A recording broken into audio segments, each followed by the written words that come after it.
ఆయుధాలతో USS HW George Bush అని ఇంకొక Nimitz class aircraft carrier gulf, ముఖ్యంగా ఉత్తర అరేబియా సముద్రానికి యుఎస్ఎస్ అబ్రహం లింకన్కి తోడుగా వచ్చి ఇరాన్ అటాక్ చేయడానికి అక్కడికి వస్తుంది అని ప్రకటించడం జరిగింది. అది న్యూర్ఫోల్క్ అనే ఒక పోర్ట్ నుంచి ఇప్పటికే కావలసిన అన్ని ఏర్పాట్లు ప్రయోగాలన్నీ పూర్తి చేసుకుని ఇప్పుడు ఇక్కడికి వస్తుందన్నమాట.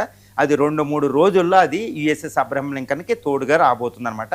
ఇది ఎందుకు ఇప్పుడు డొనాల్డ్ ట్రంప్ ఇంత నిర్ణయం తీసుకున్నారంటే, ఇది ఇప్పుడు యుఎస్ ఫోర్స్ రీఎన్ఫోర్స్మెంట్ అంటారన్నమాట.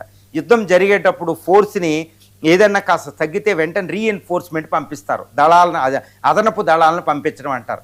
ఇప్పుడు యుఎస్ఏకి చాలా పెద్ద విపత్తు వచ్చి పడింది. అదేంటి, ఇరాన్ ఏంటంటే ఒక దౌత్యం చేసింది, ఒక అద్భుతమైన దౌత్యం. అదేంటి, గల్ఫ్ కంట్రీస్ మీద మేము అటాక్ చెయ్యం, అమెరికా ఎయిర్ బేసుల నుంచి మా మీద అటాక్ వస్తే చేస్తాం. ఇప్పుడు వెంటనే గల్ఫ్ దేశాలు ఏమంటున్నాయంటే, బాబు అమెరికా డొనాల్డ్ ట్రంప్ గారు మా దేశాల నుంచి మీరు అటాక్ చేయకండి, మీరు అటాక్ చేసుకోండి అంటున్నాయి. కాబట్టి ఇప్పుడు యుఎస్ ఏంటంటే